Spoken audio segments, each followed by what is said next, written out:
कहते हैं कि इसका कोई नोन क्योर नहीं है। As a matter of fact, हर 100 में से एक इंसान को रूमेटॉइड अर्थराइटिस होने की संभावना है।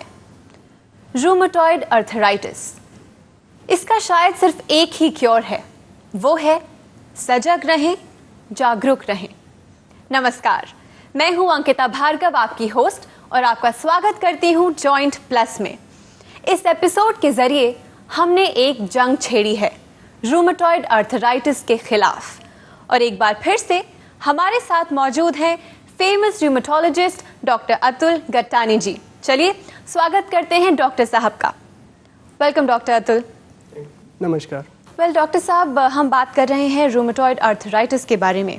So my first question is कि रूमेटॉइड अर्थराइटिस हो जाने पर किस तरह का ट्रीटमेंट फॉलो करना चाहिए? जैसे कि आपने कहा कि रूमेटॉइड आर्थराइटिस का क्यूर नहीं है जी। मैं ये बताना चाहता हूँ आपको कि क्यूर की परिभाषा आजकल चेंज हो गई है।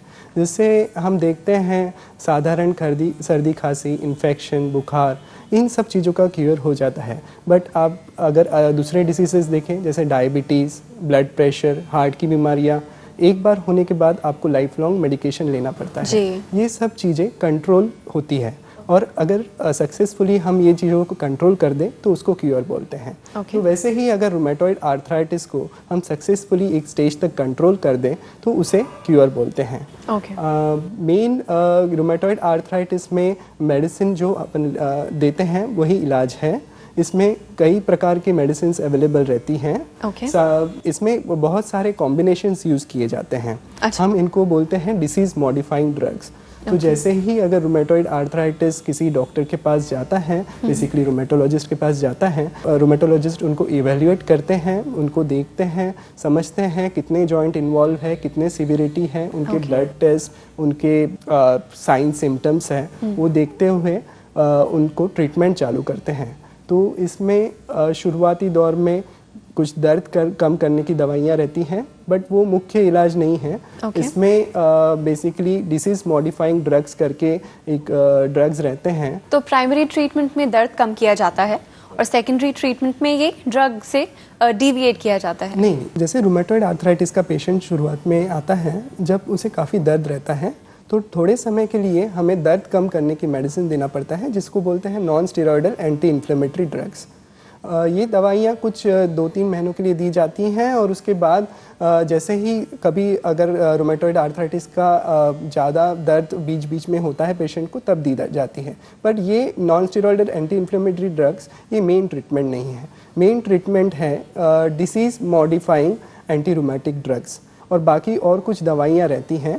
ये दवाई क्या करती है, जो रूमेटॉइड आर्थराइटिस में प्रॉब्लम होता है, जैसे हमने पहले एपिसोड में डिस्कस किया है, इसमें एक इम्यून सिस्टम में प्रॉब्लम होता है, तो ये इम्यून सिस्टम में जो भी गड़बड़ी रहती है उसको वो कंट्रोल करती है और जॉइंट डैमेज को कम करती है।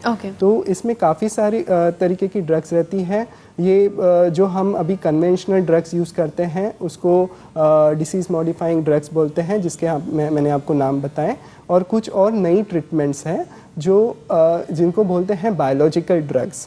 बायोलॉजिकल ड्रग्स ये ड्रग्स जो रहती हैं वो अभी रिसर्च होके नई मार्केट में ड्रग्स आई है।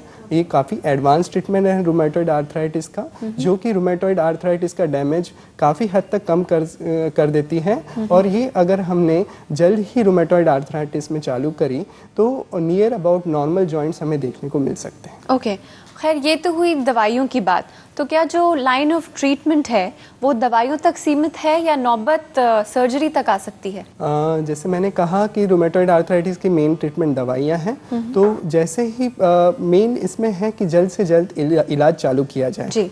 तो जैसे ही अगर 3 महीने में इलाज चालू करते हैं हम तो काफ़ी उत्तम रहता है। बट अगर उसमें भी जल्द से जल्द जैसे 6 महीने, 1 साल, इवन लेट भी चालू करें तो काफ़ी अच्छे से उनको डिसीज़ कंट्रोल हो सकता है। तो अगर इलाज चालू करने के पहले जॉइंट में काफ़ी डैमेज हो चुका हो जी, और पेशेंट को चलने में प्रॉब्लम हो रहा हो, तो मेन जो लार्ज जॉइंट रहते हैं जैसे नी जॉइंट्स एंड हिप जॉइंट, उसमें अगर काफ़ी डैमेज हो तो सर्जरी रिक्वायर्ड रहती है। अच्छा। अन्यथा नहीं। दोस्तों, कार्डियक डिजीजेस के बाद आर्थराइटिस एक ऐसी प्रॉब्लम है जो ग्लोबली वर्क डिसेबिलिटी को पैदा कर रही है।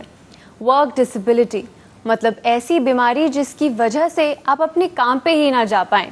डॉक्टर साहब, अगर आपके पास कोई पेशेंट आते हैं जिनको रूमेटॉइड आर्थराइटिस है और इसके साथ साथ शायद डायबिटीज़ या बीपी या कार्डियक प्रॉब्लम भी है, तो क्या उनकी तरफ आपका जो लाइन ऑफ ट्रीटमेंट है वो बदल जाता है? क्या उनको आप कुछ अलग तरह के प्रिकॉशंस बताते हैं? जैसे कि आपने बताया, diabetes, blood pressure and rheumatoid arthritis, ये तीनों बीमारियां क्रॉनिक डिसीजेस हैं कि काफ़ी लंबे समय की बीमारियां रहती हैं। जिन लोगों में रूमेटॉइड आर्थराइटिस के साथ हाइपरटेंशन एंड डायबिटीज़ पाया जाता है, उनमें कार्डियक डिसीज़ होने के चांसेस और भी बढ़ जाते हैं। वैसे अगर डायबिटीज़ और हाइपरटेंशन नहीं रहे तो भी रूमेटॉइड के कारण हार्ट डिसीज़ की रिस्क बढ़ जाती है। जैसे आप जानते हैं कि डायबिटीज़ और हाइपरटेंशन होने के बाद भी हार्ट डिसीज़ की रिस्क बढ़ जाती है, वैसे ही रूमेटॉइड होने के बाद भी हार्ट डिसीज़ की रिस्क बढ़ जाती है। बट एज सच उसमें रूमेटॉइड आर्थराइटिस और डायबिटीज़ होने में या तो हाइपरटेंशन होने में कुछ मेजर एडजस्टमेंट ट्रीटमेंट में नहीं करना पड़ता है, बहुत माइनर चेंजेस करने पड़ते हैं ट्रीटमेंट में, और उसमें कोई प्रॉब्लम नहीं जाता है अगर पेशेंट को रूमेटॉइड के साथ डायबिटीज़ या हाइपरटेंशन। और अगर प्रिकॉशंस कुछ अलग से लेने हों तो पर्टिकुलर एज सच प्रिकॉशन कुछ नहीं लेना पड़ता है। सिर्फ हो सकता है कि आपके डॉक्टर को आपको थोड़ा फ्रिक्वेंटली देखना पड़े और आपके सब डिसीज का सब टेस्ट और बॉडी पैरामीटर एडजस्ट करने पड़े। ओके, सो सब चीज़ें ध्यान में रखते हुए।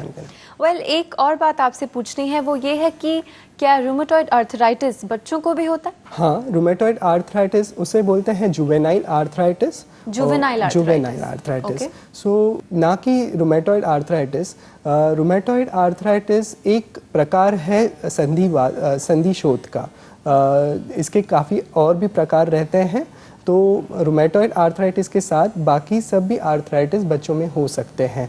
रूमेटॉइड आर्थराइटिस की कोई एज लिमिट नहीं रहती है। ये age early age at the age of 1-2 years से लेके age late age in older ages भी हो सकता है। तो अगर बच्चों में आर्थराइटिस अगर होता है तो प्रॉपर उनको देखते हुए, पूरा हिस्ट्री देखते हुए, साइन सिम्टम्स देखते हुए बच्चों के हमको कैटेगराइज करना पड़ता है कि कौन से टाइप का आर्थराइटिस है। काफ़ी प्रकार के आर्थराइटिस पाए जाते हैं बच्चों में, और वो आर्थराइटिस प्रॉपरली डायग्नोज होने के बाद, उसका निदान होने के बाद हमें उसके लिए ट्रीटमेंट चालू करना पड़ता है। तो जैसा कि आपने अभी मेंशन किया कि जुवेनाइल आर्थराइटिस के भी बहुत प्रकार हैं, तो हमारे दर्शकों की जानकारी के लिए ये कितने तरह के आर्थराइटिस होते हैं? जुवेनाइल आर्थराइटिस जिसको बोलते हैं पॉली आर्टिकुलर जुवेनाइल आर्थराइटिस, मतलब रूमेटॉइड आर्थराइटिस के ही तरह वो आपके सभी जोड़ों को अफेक्ट करता है। All over the body. Mainly आपके small joints of hands and knuckles and all, and foot joints along with all your large joints. तो उसे बोलते हैं पॉली आर्टिकुलर जुवेनाइल आर्थराइटिस। कुछ जुवेनाइल आर्थराइटिस रहते हैं जो आपके कुछ 1 या 2 या लेस देन 4 जॉइंट्स को अफेक्ट करते हैं। उसको बोलते हैं पॉसी आर्टिकुलर आर्थराइटिस। तो पॉसी आर्टिकुलर आर्थराइटिस में मेनली आपके लार्ज जॉइंट्स इन्वॉल्व होते हैं, जैसे नी हो गया, एंकल हो गए, एल्बो, शोल्डर्स, ये टाइप में। उसके अलावा एक आर्थराइटिस रहता है जिसमें आपका बैकबोन मेनली इन्वॉल्व होता है, दैट इज लोअर बैक। तो उसे बोलते हैं स्पॉन्डाइलोआर्थ्रोपैथी, दैट इज जुवेनाइल स्पॉन्डाइलोआर्थ्रोपैथी। और एक आर्थराइटिस है, उसमें आपके मेनली एक स्किन डिसीज रहता है, सोरियासिस, उसके साथ होता है, तो वो भी सोरियाटिक आर्थराइटिस के अंडर आता है। और एक आर्थराइटिस है, उसमें आपके मेनली जॉइंट्स नहीं इन्वॉल्व होते हैं, उसमें मेनली आपके सिस्टमिक फीचर्स रहते हैं, मतलब आपके पूरे बॉडी में जैसे आपको फीवर आना जिसमें कोई कॉज नहीं मिलना, या जैसे इन्फेक्शन वगैरह, और लॉन्ग स्टैंडिंग फीवर रहना। वेल डॉक्टर साहब, पार्टिंग नोट पे आपसे जानना चाहूँगी एक मैसेज हमारे व्यूअर्स के लिए। व्यूअर्स के लिए ये मैसेज देना चाहता हूँ मैं कि रूमेटॉइड आर्थराइटिस और या दूसरे प्रकार का कोई भी प्रकार का आपको आर्थराइटिस रहे तो आपको निराश होने की ज़रूरत नहीं है। सिर्फ आप इतना ख्याल रखिए, इतने सचेत रहिए कि आपको ये टाइप की बीमारियों के बारे में जानकारी हो, ये कैसे चालू होती है, इसके शुरुआती दौर में क्या प्रॉब्लम्स होते हैं, क्या साइन सिम्टम्स होते हैं। तो आप जल्द से जल्द आपके डॉक्टर को देखिए, और आपके जो भी डॉक्टर इस चीज़ को समझते हैं, जैसे रूमेटॉइड डर्मेटोलॉजिस्ट और उनके पास जाइए और आपकी प्रॉब्लम बताइए और वो आपका निदान करेंगे और जल्द से जल्द आपका ट्रीटमेंट चालू करेंगे। और ट्रीटमेंट नियमित रूप पे ट्रीटमेंट लेने के बाद आप almost near to normal life जी सकते हैं।